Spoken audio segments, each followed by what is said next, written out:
Freedom is the right to tell what they do not want to hear. CNN, MSNBC, Fox News. Tired of the same repetitive government narratives? Then wave goodbye to the distractions and rhetoric of corporate media. For this is Anti-Media Radio.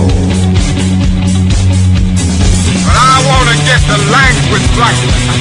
The big government is in trouble. You're all a bunch of slaves! Bunch of slaves! What we need in the United States is not violence and lawlessness, but is love and wisdom and compassion toward one another. What's your definition of me? And now, here's your host, S.M. Gibson.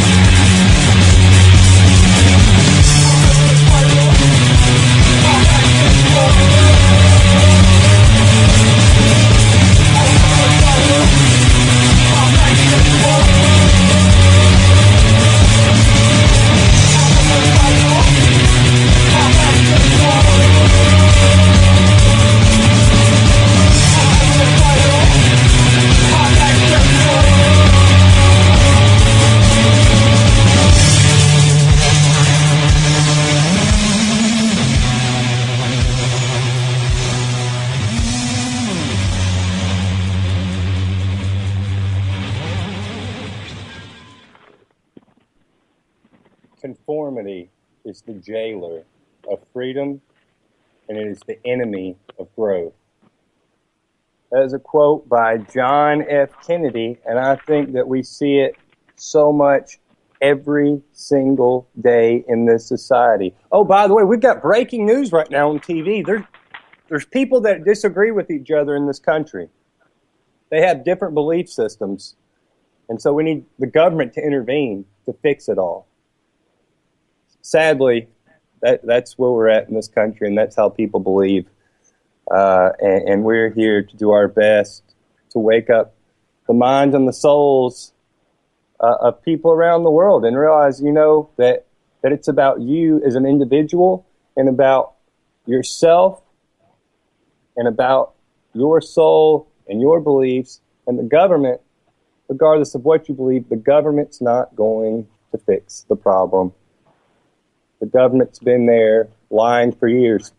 John F. Kennedy's quote, I guarantee the majority of our audience believes that John F. Kennedy, there was some conspiracy behind his death. And yet you deny all these other things. Well, the government would never do that. They would never lie to you, but you believe they would lie about killing the president.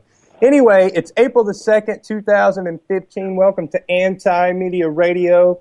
How are you doing out there tonight?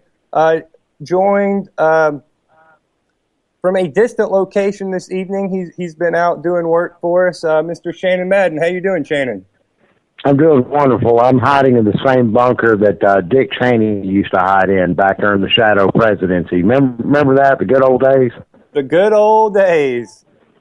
So, where do we want to start with this thing tonight? There's a lot going on in the news, and I know we don't want to hit the talking points of the corporate media because I think that's all been beaten to death. People are distracted enough. So let's kind of try to enlighten just me and you and anybody out there listening into what's going on. I wrote a story today about a situation that's going on in Colombia. It actually transpired between 2003 and 2007.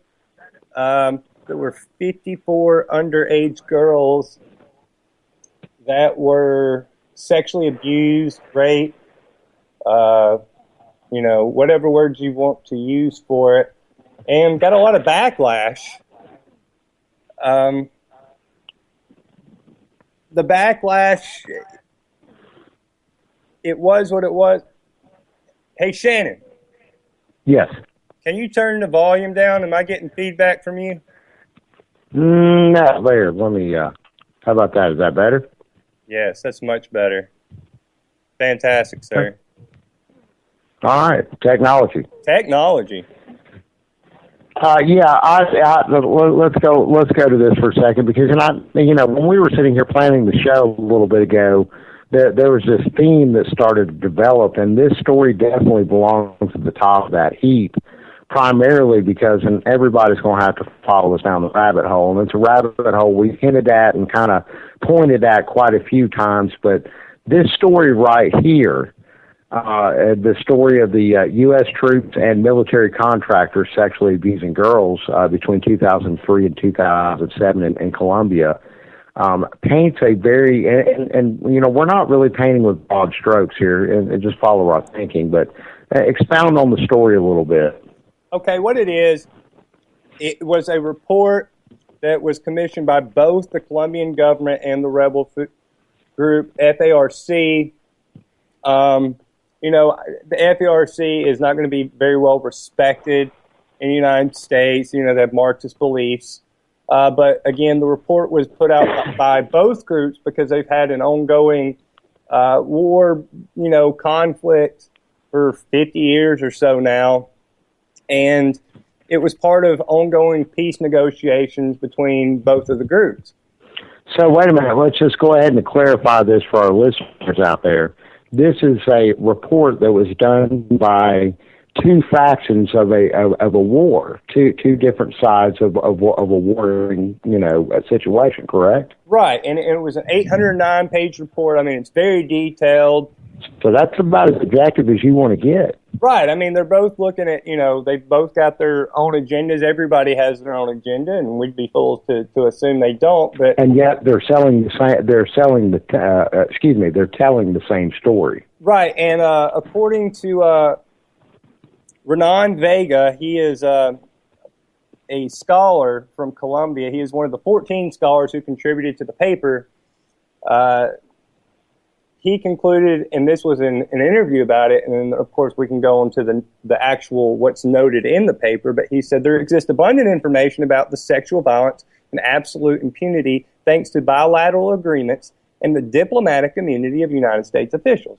So basically, what he's saying is some girls got raped, they didn't get in trouble because of diplomatic immunity.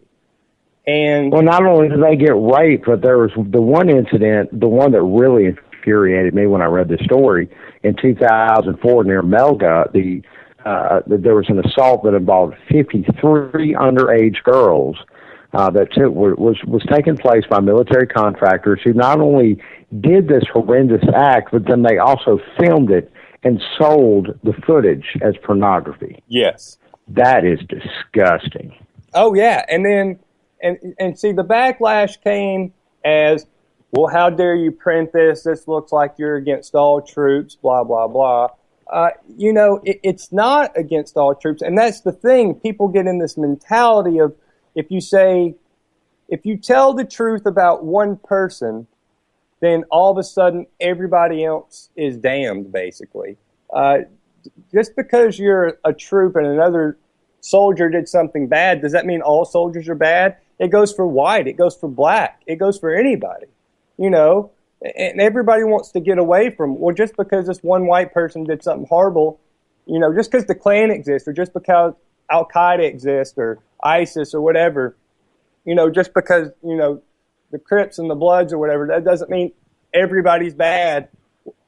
But guess what? That's what the troops do. That's what soldiers do. You said one soldier did something bad, so we're all horrible. That's insane. That's insane to me. We also have, besides the military contractors, there was a story that was actually reported very sparingly, I guess, in the U.S. media kind of when it happened.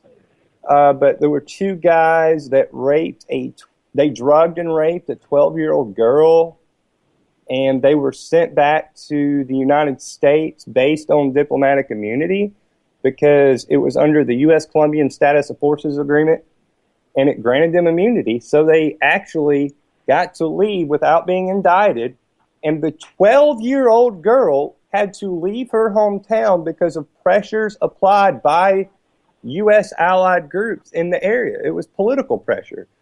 So the victim was the one that was punished, not the people that committed the crime.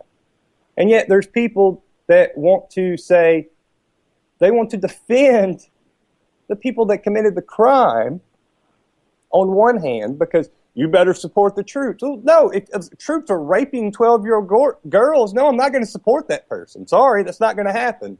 Out the window. I don't care what you do for a living.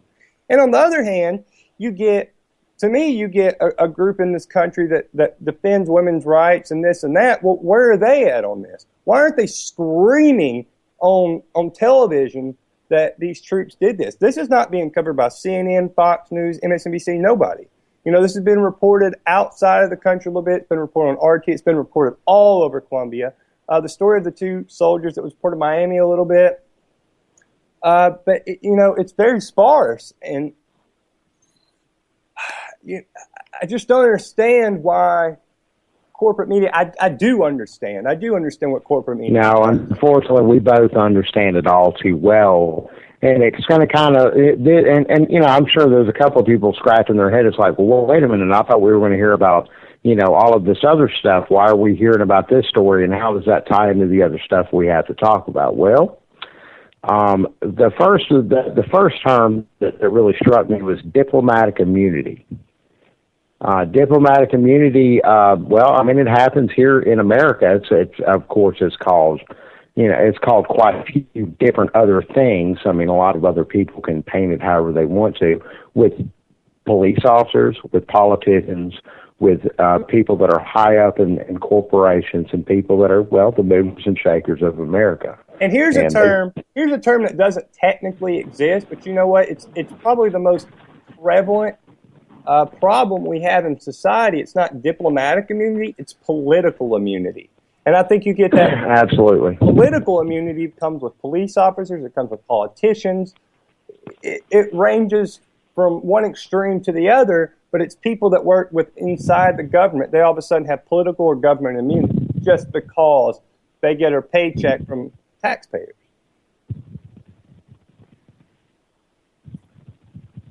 So that leads us into talking about some of the situations that I believe affect us on a daily basis.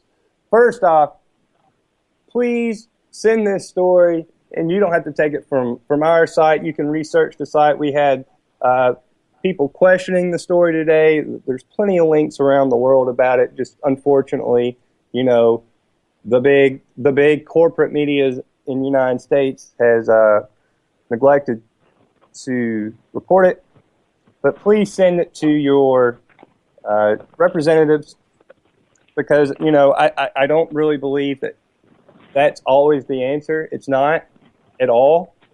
But when people do it in mass, they respond because they're scared they're not going to get reelected, and they're scared they're going to, quote unquote, lose their power. So they will bow down when the people speak. It's just up to the people to speak. Let's go to so many cop stories. It ties us right into the cop story. Shannon, what's the most pressing one to you? We've got quite a few here. We'll keep it light because we got pretty heavy there for a second. Let's keep it light. Let's talk about we'll talk about the celebrities for a moment. Let's talk about Mr. Chris Rock, a well-respected, well-loved comedian. Everybody loves Chris Rock. He currently has this series of selfies that he's taken while being pulled over by police. 3 since the beginning of February. Yeah. Yeah, and there's so many of them that happen just one right after the other. And of course, Chris Rock, being a comedian, is a very funny guy, takes it all very lighthearted, is non-confrontational with the police, even though he's being pulled over for 99% of the time, like most African-American males in this country, for no reason whatsoever other than, he's driving a car and he's black. I really love this one little story, and it is lighthearted because there's no incidences, and there's luckily, thank God, there's no shootings or any kind of police brutality going on or this, that, and the other. It's just him just casually taking pictures of being pulled over one time after another, after another, after another, after another, just for simply driving through town, being a black man driving a car. Well, and what it is, too, and I think this is kind of the picture that Chris Rock is trying to paint. First off, you got to remember, Chris Rock's not driving through with an 89 Accord either. Oh, this is true. you know, and I think that's part of the perception and part of the problem. You know, Chris Rock is a successful person. He deserves to drive whatever car he wants to. And, you know, do you think that's why he's getting pulled over? Do you think he's just getting pulled over in general because of the neighborhoods he's driving in? Because obviously he's not driving through, you know, the ghetto. He's driving in very wealthy, prevalent neighborhoods, which, you know... You mean like the neighborhood that he, being a wealthy man, lives in? Right, exactly. Wow. In Alpine, New Jersey. I mean, that's where he lives. And, you know, he's been pulled over 3 times since February. There's no telling... I mean, listen, and here's the thing. You know how many white guys... You know how many white guys I've known over the years that have sold hard drugs out of an 89 Accord? Come on now. Right, exactly. But, yeah, he's not driving in that car. And you know what? You know, he's made an honest living.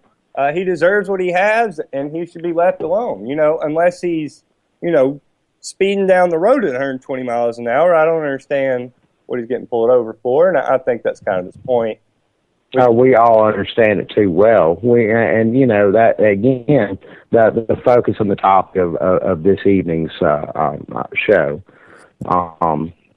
Let's talk about Patrick Cherry for a minute. Patrick Cherry is a New York police officer who was off duty and was parking his unmarked police car in a spot in New York. Now, you know, usually when you go to parallel park into a spot, especially on a busy city street, you always signal, and you'll pull up and you signal, and it'll be in the direction that you're going to parallel park in. Well, he chose not to do this. He was parked in the street and just sat there for a second. The car got up behind him. It was actually Uber, which is a kind of an internet taxi service.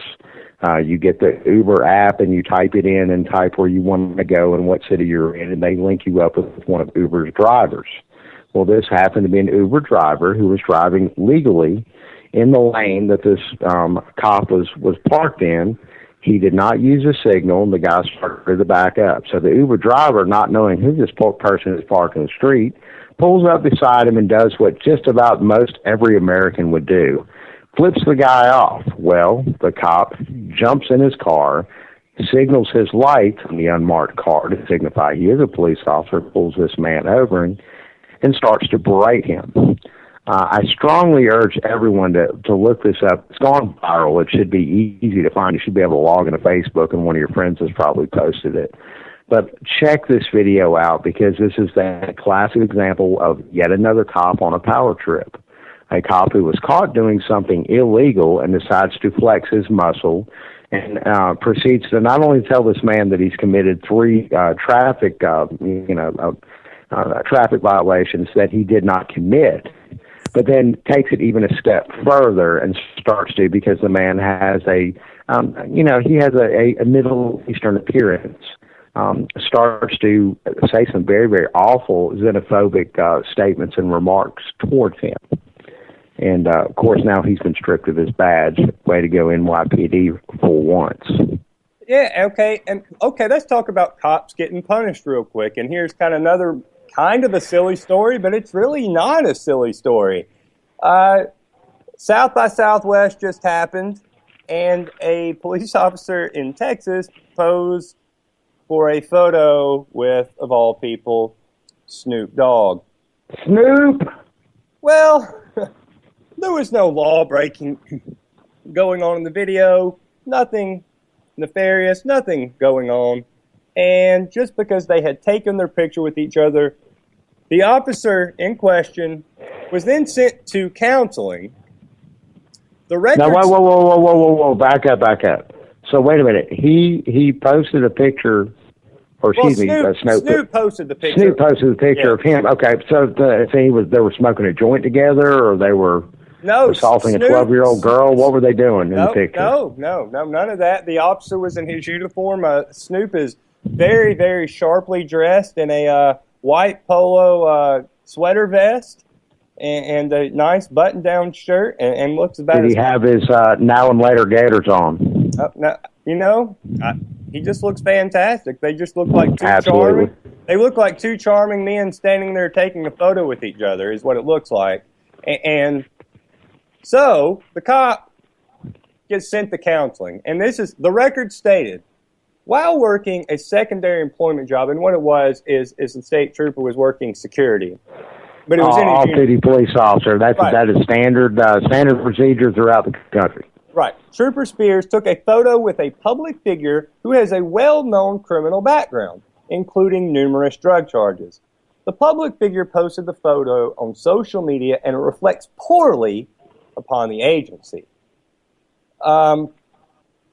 They suggested that Spears use good judgment when taking photos with anyone while in uniform, and be mindful of social media outlets and how such photos can negatively affect the agency. And yet, he had to go to counseling for this. This is in his counseling report.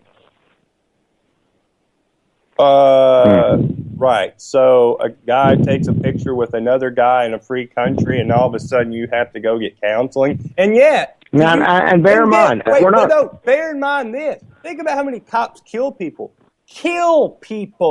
that are unarmed, that don't have to go to counseling. And he takes a picture with. We're gonna get to that story here in a minute. So give me a break. This is insane. Like, what do they think they've proven by doing this? Where's the freedom? It's not like he had his picture taken with Suge Knight. I mean, come on. Well, nobody wants to do that at this point. No.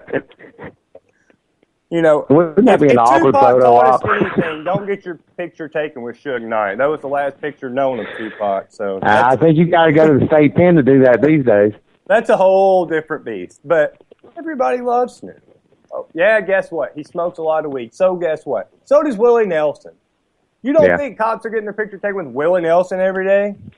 Every day. Every day. And in Texas, no less. Right. Of course in Texas. Especially in Texas. It's just insane. I think it's ridiculous, And I don't know the credentials of the state trooper in question, but I know in this one instance, really, you're going to make a guy go to counseling because he took a picture with Snoop? That's insane. Well, here's one little nugget of truth that, a lot of people will read this story and kind of brush over. There was a situation that happened with this particular officer. This officer's name, by the way, is he's a trooper with the state of Texas, Billy Spears. And Billy Spears had a situation happen. He was at a public event. Didn't really specify which public event it was. But he was at a public event, and apparently there was an ABC officer. And, of course, alcohol beverage control officers have been kind of in our crosshairs here recently with the incident that happened with a college student, just a week, 2 weeks prior, somewhere in the neighborhood. Yes.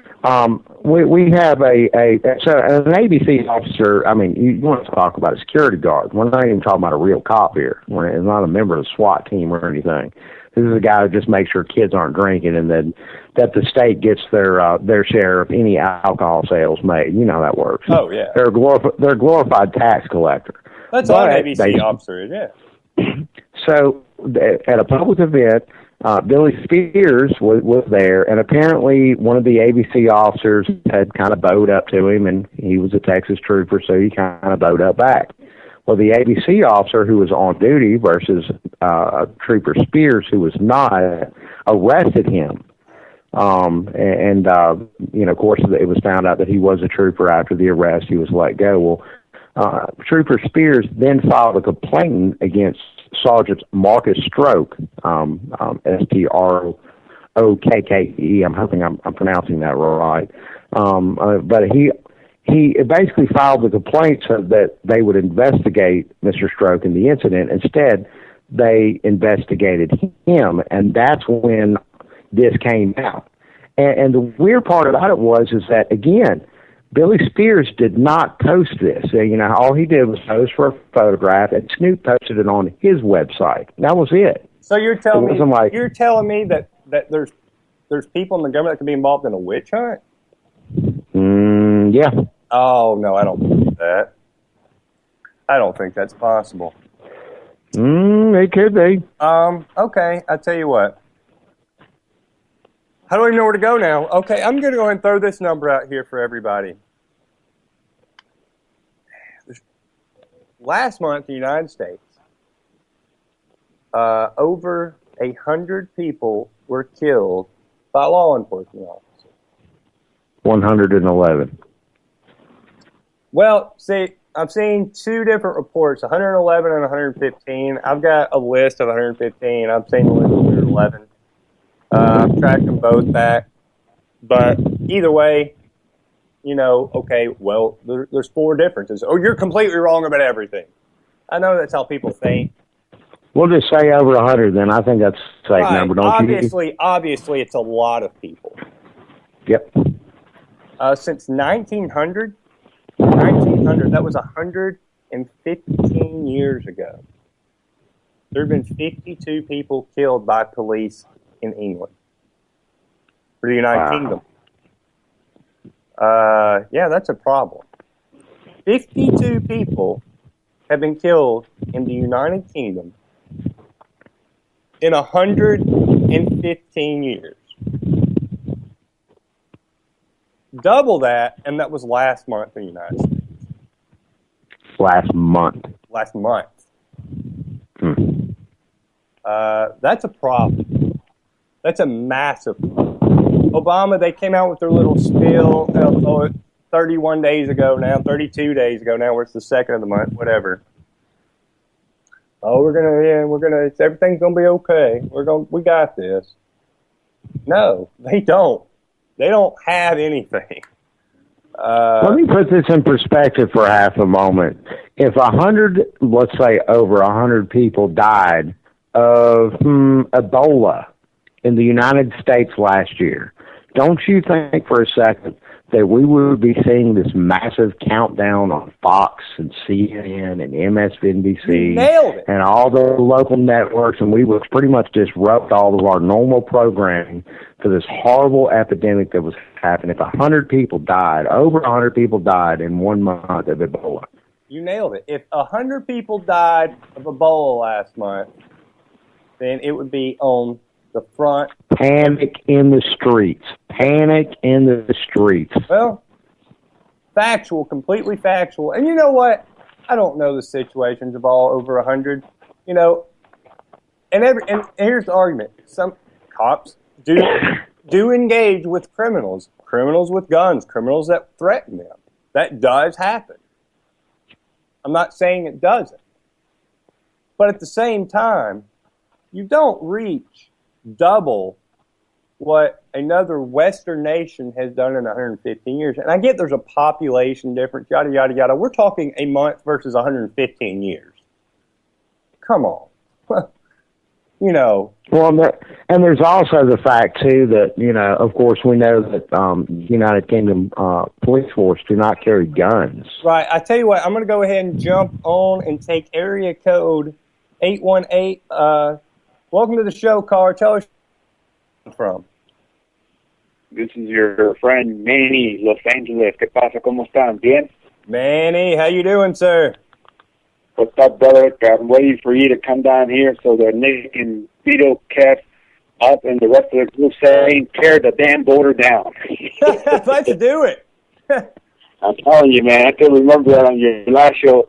But, it's basically, I'm kind of glad you asked, set that question, basically, or set that answer by your call, basically, in saying that it would be, it depends who it is how you would do it.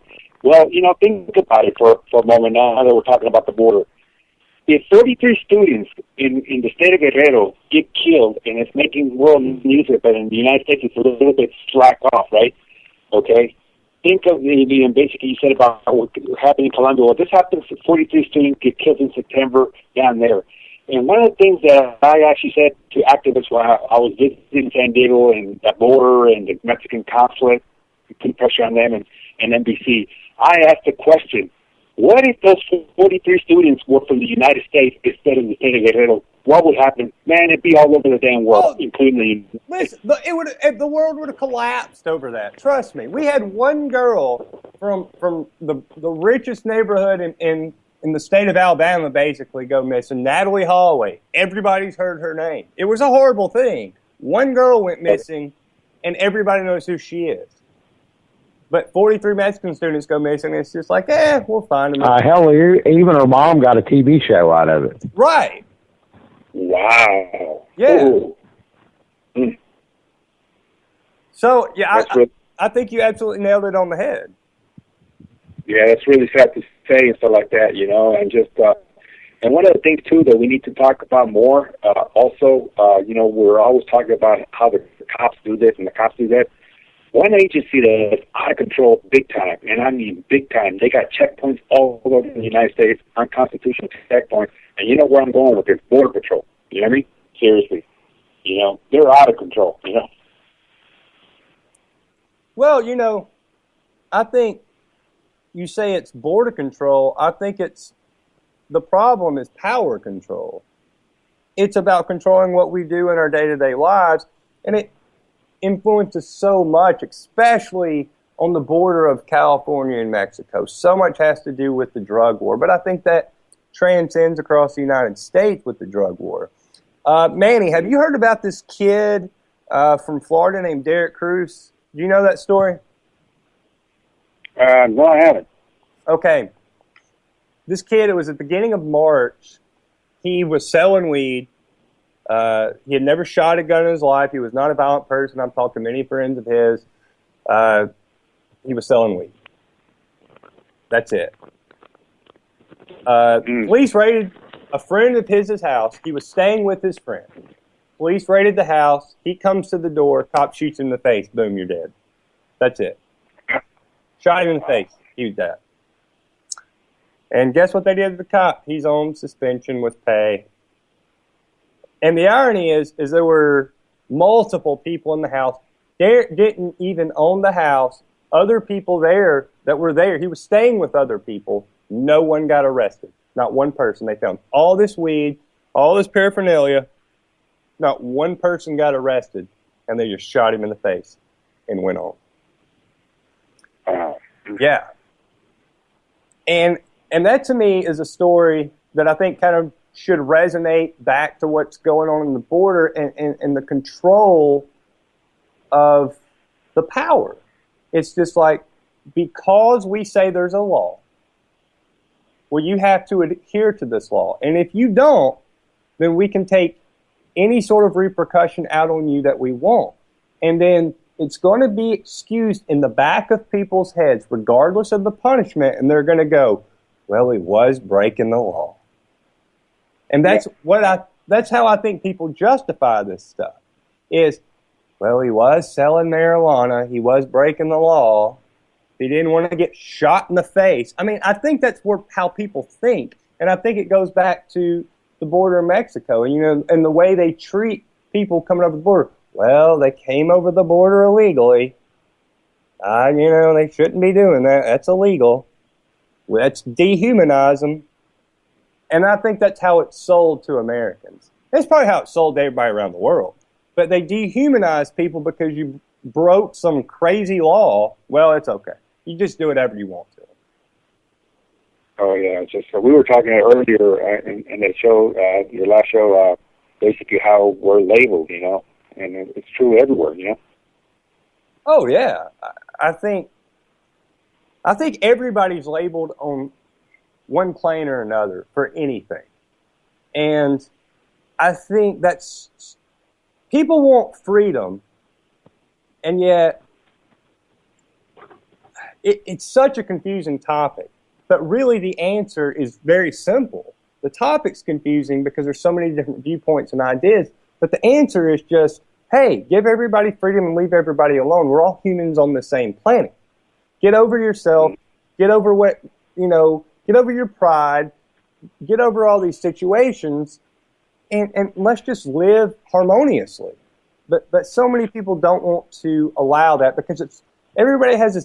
defense mechanism. No, they're going to try to screw me, so I'm going to get them first. And that's crazy. And people... Well, one question I have to ask right off the bat, though, is we as quote-unquote Americans, what gives us the right to tell anybody we can come into or leave this country one way or the other when we straight up stole this land to begin with? Well, I completely agree with that. Manny, what do you think about that? Well, it's just when I basically, I always thought my parents always used to say, don't ever get mad about anything, educate people, and that's what I do, because getting mad is bad energy. It's a waste of time, actually. And so this is what I said to people. Like, for instance, I'll give you an example. When they say, oh, you came here illegally. Dude, you make it sound like I came from outer space. What do you mean illegally? I came here undocumented. There's a big difference. But the phrases that people use here in America, even the government, they put illegal alien instead of undocumented, a person or whatever, Or another thing, too, for instance, I'll tell you how bad it is. Like, for instance, the real people from the United States, you're talking about the red man, okay, not black, not white, not Latino, and then of course Mexico, is part of the, a lot of the land that got stolen, and stuff like that, and nobody talks about that because Columbus discovered America. Well, don't even get me started on Columbus, it's like amazing, Like one of the points, but I'll tell you one of the points that I educate people. I'm bilingual, and a lot of times if you're in a group and everybody speaks Spanish, I just talk to them in Spanish. If I have to speak English because somebody else doesn't understand, then I'll give them respect. But if you're eavesdropping on me, let's say you're on the next table, you come over to my table like this person, then excuse me, he says you're in America, you speak, you can speak English. So I asked him, I said, what part of America am I at? Because I'm not in Latin America right now. So what America are you talking about? And he kind of looked at me and said, what do you mean? I said, well, America, the continent is big, so what are you talking about? And he said, well, you know what I mean. I said, yeah, I know. You mean the United States. Well, say so, or say North America. But the point that I was trying to get across when the guy says, this is an English-speaking country, you know what I tell him? I said, you brought English from England. If we were really talking about the original language of this country, we'd be talking Navajo or another dialect of Iroquois or Choctaw, or you're absolutely right. Yeah. Oh, yeah. I mean, we all know where English came from, but again, and I think even with what you said, and I agree with you, but I think it's everybody, like, somebody was wronged at some point on some level, personal level, historic level, whatever it is. And everybody has this, and I can tell you from personal experience, trust me, I'm so not like, I'm so much better than people. I'm so been the guy in the dirt, being like, oh, people are trying to get me, I'm going to get them first. I'm the king of that. So, but I think that's what people do, is people are like, you want to disrespect me, or you want to disrespect who I am, or you want to disrespect who my ancestors are, or you want to disrespect where I'm from. Well, I'm going to completely bow up against that, and then I'm going to defend that and be 10 times more offensive than you're being originally. And everybody wants to hold themselves up and forget that we're all humans, that we're all from the same race. Every single one of us. Oh, neat. Your skin has a different hue than mine. Fantastic. I don't care. We're all human beings. And people want to divide themselves and put themselves in these lanes. And I think that's crazy, because we could all be working together. We could all be trying to achieve something and accomplish the same goals. But otherwise, we stand here divided for absolutely the most stupid, ridiculous reasons ever. It's stupid. Like the politicians, the very, very rich, elite people that everybody respects, these scholars, they harp on this stupid, this dividing line. It's like, shut up. We're all here together. Get over yourself. Yeah. Oh, yeah. That's basically one of the things that, back in the Rodney King days, I was out there as an activist, and I'm talking to, my black brothers, and I said, dude, I says, why are we killing each other, dude? The man likes to see that. We're killing each other. We're killing our own people and stuff like that. And then he looked at me and he reacted to one thing that I had said. I said, when the Rodney King thing happened and all that, what did you guys do? You went to destroy South Central. I didn't see you burning buildings in Beverly Hills, or in a good neighborhood. You burn your own neighborhood down. I mean, that doesn't make any sense to me, you know? Right, and see, what you just said is a very microscopic version of the point, because, okay, if you look at it that way, and I've heard Charles Barkley talk about it, and Charles Barkley's from right down the street from where I'm sitting right now, so that's why I mentioned him. And he talks about, well, why do black people do this against black people? And, it's stupid. Like, why do certain black people do this to their own community? But what I'm saying is since we're all the same race, black, white, green, or gray, and yet we all harm each other's communities, whether we go overseas to do it, or we cross the border in San Diego, or we cross the border in Corpus Christi, Texas, wherever it is, we're all from the same race. These lines that were drawn by humans, yeah, great. Guess what? The land's still there. The land's still the same. We're all from the same race, and yet we all find these things that we have problems with.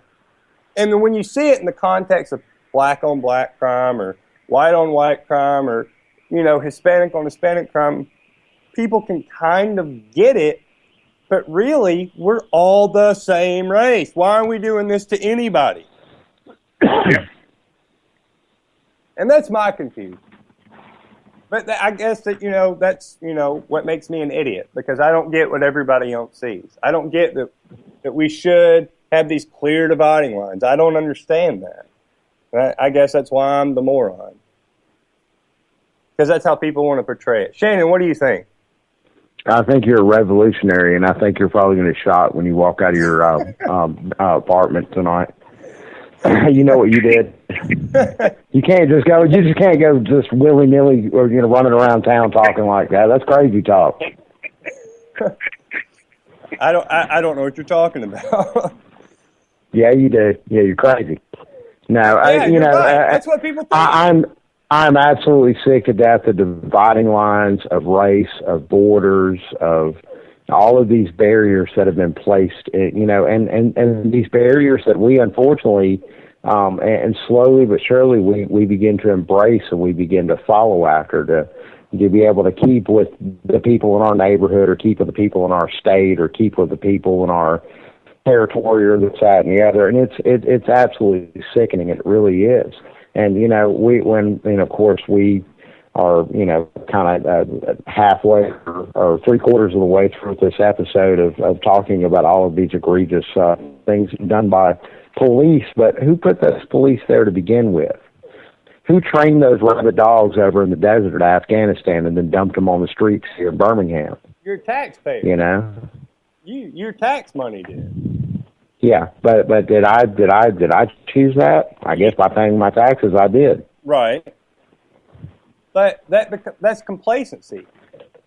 People get complacent, and they're just like, well, and it goes back to the very first thing we were talking about at the beginning of the show, and the U.S. soldiers in Colombia. Okay, these soldiers do these horrendous things, and they ignore that these underage girls got raped. And they're just like, but they were contractors. But they were majority contractors. How dare you say this about the troops? It's like, wait a second. So your problem is not that there's underage girls getting raped. Your problem is that it seems like the majority were United States soldiers when it was majority military contractors, which are still paid with taxpayer dollars. Which are still paid with taxpayer dollars and are also protected by U.S. troops. Right. So because it was a majority contractor, you're just like, who cares they got raped? How dare you make this faction of people look bad? That's crazy. Yeah. That's lunacy. And that's the world we live in. Manny, your thoughts? Yet we're the lunatics talking about this and reporting about this. Well, we're the ones trying to stir up dirt and stir up trouble, and we're rabble-rousers for bringing this sort of information to light. Well, I'm a lunatic probably, but not for this. So, Manny, your thoughts, sir? Well, about what you just said right now, seriously, I guarantee you, those people, if that was their daughter, they'd be singing to a different tune. I guarantee you that. Dang. Yeah, absolutely. Yeah, and that's the thing. But they don't hear it's their daughter. They hear, I was a serviceman, and I know for my blah, blah, blah, blah, blah. It's like, guess what? You've so missed the point. You've missed the point. You didn't deny these things happened. You acknowledged it probably happened, but how dare you attack somebody that shared the same uniform with me? I mean... Yeah, my brother. My brother in arms. That's it. That's like saying, well, I've worn a white T-shirt before, okay? And maybe Hitler wore a white T-shirt. Or maybe Charles Manson wore a white T-shirt. Or maybe Genghis Khan wore a white T-shirt. Well, they did horrible things, so I'm now belong to what they do, and I'm going to defend that. That's the same mentality to me. Wow, you wear the same clothes. Congratulations. Neat. I don't care. You get your paycheck from the same people. I don't care. It's everybody wants dividing lines. It's ridiculous. I don't care what religion you are, what country you're from, what skin color you have. We're all cut from the same mold. We all have to learn to love one another. And everybody has to get over whatever insane things they believe in their head, these hurdles. Guess what? Get over your hurdle. Get over what you think. Just because... And not just focusing on the good stuff, too, but also when somebody tells you that somebody sexually assaulted a 12-year-old girl, you get upset about that. You don't care what profession they were, or if it was somebody that shared the same profession as you, or somebody that you used to go to bowling with, or whatever the case may be. You get instantly upset and mortified at such a thing. I can't believe somebody would do that, regardless of whatever you share in common with them. Oh man, it's sick. And that's where the division comes from in this country, because as soon as we're quick to defend, okay, so many white people are quick to defend a white person because they're white, or so many cops are quick to defend a cop because they're a cop, or blacks are quick to defend the black person because they're black. And in this case, a soldier is quick to defend the soldier just because he's a soldier. We're all the same. We're all the same. Look at people for their actions. Judge them accordingly for their specific actions. Look at who they are as a human being. Stop giving this huge blanket across these different factions and groups of people. There's good people and there's bad people. Period. It doesn't matter what clothes you wear, what job you have, what skin color you are, and where you're born. There's good people and there's bad people. Judge accordingly. Yeah, that's a good point there when you said about we have to love each other and love everybody, and that's very true because as an activist, as a human being, I have never seen anything being solved by hate. Nothing, not a damn thing, stuff like that, So that's why I was kind of appalled by what's going on in Indiana, they started all this, and pizza places, well, they have a gay wedding, I ain't going to be selling them no pizzas and stuff like that, and it's just kind of sad when, you're targeted because of one thing or the other, and like you said, we're all the same, there's good people and bad people in every country, every culture, every whatever, And here's the thing about Indiana, and I don't want to really get too deep into that, but I'll say this. People want the government to intervene and tell these people who they should not, again, in a very hypothetical scenario, because nobody's getting pizza at their wedding, but if they do, should the government step in? No, they shouldn't. I don't believe so. I don't believe the government knows better. What's going to happen is that company's going to go out of business. Those people, they're going to lose their business when people realize that they discriminate or whatever. Period. Let the free market take care of it. Let people sort it out. The government doesn't know better than people, right or wrong. Yeah. That's just my thought. Maybe I'm wrong. I'll tell you what, I haven't eaten at Chick-fil-A since the whole flap about it was discovered that they had been given the, giving annual contributions to the little campfire or whatever it was, the anti-gay are trying to, the gay conversion group. I will tell you this. I'll be completely honest and upfront. I went to Chick-fil-A since then, and you know what? I went to Chick-fil-A with a very good friend of mine that was gay. And you know what? He didn't care, and I didn't care because their chicken's delicious. Period. Yeah. But, and he didn't care because he was just like, who cares? It's their. But at the same time, though, my friend who's openly gay and went with his boyfriend, now husband, he didn't care. He said, look, it's their right to believe what they want. It's my right to be how I am. They're not stopping me from eating their chicken. What do I care? That's what he told me. And he didn't get into the whole Chick-fil-A thing as a gay man. He did not care. Yeah, he thought it was dumb. And, you know, and at the same time, I did, primarily because that's my own personal beliefs, and Chick-fil-A is still around. They rolled the dice and they won. Good for them. There's going to be a lot of businesses in Indiana that will roll the dice and they will appeal to a certain faction. Folks that go to the Baptist church and are going to go there every Sunday. Wait a minute, you can't go to Chick-fil-A on Sunday, but they will go there every week without fail and meet their friends there and have the chicken biscuits and so on and so forth. And that's great. That's fine and wonderful. Just like there will be other businesses that do cater that suddenly will have a major upswing in business because they are specifically catering to everybody and not just one particular faction or another. And I don't know about you, man, but I'm much rather eat in a place or frequent a place that has a little bit of everybody in it because it seems like it's just a lot more fun. Gay, straight, white, black, Hispanic, Chinese, it don't matter. I mean, it really don't matter. I love being in a room full of all sorts of different people because it seems like I have a lot more fun when I do. I completely agree with that statement. I absolutely do. But I tell you what, I think most people, regardless of their race, religion, their whatever, I think they're pretty much predominantly selfish. And I think people want to go in a place and not be disrespected. And I think if I or you, and well, again, my gay friend walks into Chick-fil-A with me. He's not disrespected, and we don't care. When you see the disrespectfulness is when you bow up. But what we've been told is through the media. I tell you what, I'm going to grab a call real quick before we go out tonight. Area code 319. Welcome to Anti-Media Radio. Tell us your name and where you're from. Hey, my name is Grady Gaines. I'm from Cedar Rapids, Iowa. Hey, how you doing? Tell us what you'd like to talk about. I want to talk about, like a couple of years ago, I lived down here in Cedar Rapids. I came across, they have a huge pedophile problem here. So I came across a whole bunch of people here that was, take a part in that situation. I tried to turn them in and nothing happened. I was hoping to get this here broadcast to a lot of people so they know about the situation going on here in Cedar Rapids, Iowa. It's really horrible.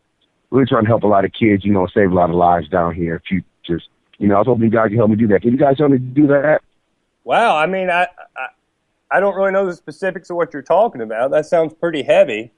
It's really heavy, man. Yeah, I turned them in and everything to a lot of different authorities here. Nothing's been done. It's ridiculous. Give us, I guess, a little bit more information about that. Oh, see, what happened here was down here in Cedar Rapids, I turned in, my ex-fiance, Tarsha Stewart, for having sex with her kids and allowing other people to do it under the influence of drugs.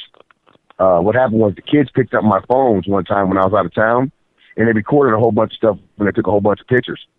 And what happened was there happened to be a couple of city officials that were involved in the situation. So when I turned in these phones, a lot of the information came up missing. But I still got a lot of information, but they won't accept it into the police station. They won't do nothing about it at DHS, They're acting like this girl's above the law. I have no idea why they're doing this, other than to see that, the people that are involved in it just don't want to go to jail. They're doing the wrong thing, which I don't understand, I'm speechless. Yeah. I'm just, wow. Oh, it is crazy, man. I mean, it's strange. I've seen these pictures with my own eyes. And here's the thing. I posed this question. I posed this question to the local officials and the FBI here in this town. They were accusing me of a whole bunch of stuff, trying to be involved. And I said this. I said, here's the case. Here's what I will admit to do. I will admit to take a lie detector test, and I will willingly take the time for any lie detector test I fail. willingly. Go to jail for walking to jail myself, happily. If you ask this girl one question, has she molested her kids or allowed any other people to do it willingly? And they left me alone. They won't, talk to me. They won't talk to her or nothing. You know what I mean? So there's obviously a problem here. You see what I'm saying? If I've been accused of all these things, they've accused me of everything but being a child of God. You see what I'm saying? And I put my head on the chopping block, but they refuse, to even take a swing. That's horrible. Well, that's right in the world. I tell you what. Do you have a pen and a sheet of paper next to you? Yeah, I was going to suggest this. Y'all need to be in touch off air. Really, this is something we might want to look into. Just write this down, and for any of our listeners, write this down. If anybody has any information they'd like to send us, tips, TIPS, at theantimedia.org. Well, what is it? Tips, TIPS, at theantimedia.org. Okay, antimedia.org. All right. Yeah, please send us some information. And tell us your name one more time. I'm sorry. Grady Dean Daniels Jr. You can look at me up on Facebook. Yes. Grady Dean Daniels Jr. Fantastic. I promote a lot of shows and stuff here in the area. I got my own business and everything, well-established business, man. You don't understand why I can't get no respect on the situation, It's crazy. Absolutely, sir. Well, thank you so much for your call tonight. All right, you have a good evening. You too. Wow. Well, before we go up there, I want to say that I was really glad when Nick went down there to Alabama. And, you guys are picking up other days of the show, so that the anti-media gets stronger and stronger with some good subjects and be able to talk about anything. And I can't wait for you guys to come and visit his studio down here in San Diego County. And I'll roll myself down from L.A. to come meet you guys. Oh, Manny, when I'm down there, you're coming with me, and we're so going to Tijuana together. And I'm going to stand at that wall, and I'm going to put on that mask. And I'm going to wear that Reagan mask and say, tear down this wall. That's going to happen.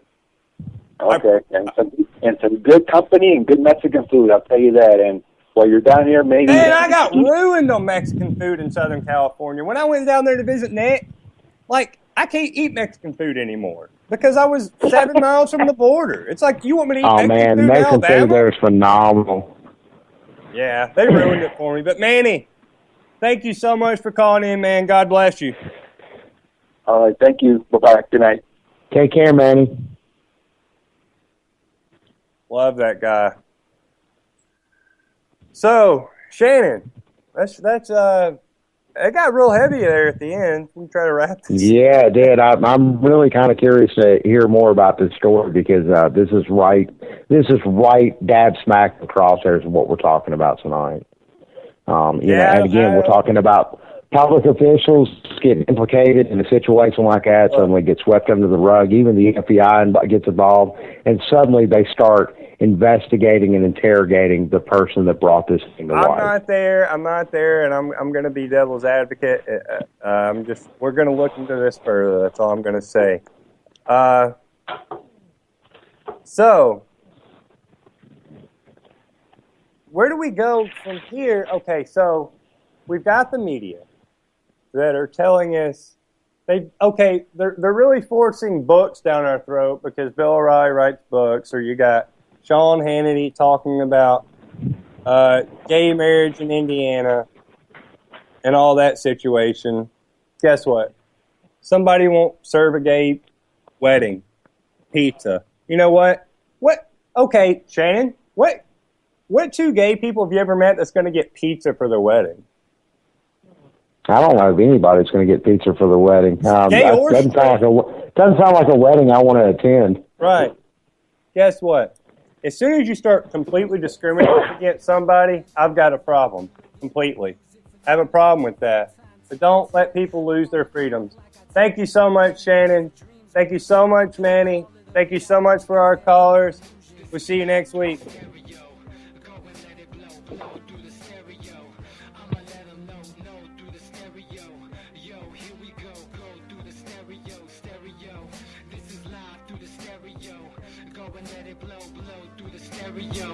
I'ma let them know through the stereo. Yo, here we go through the stereo.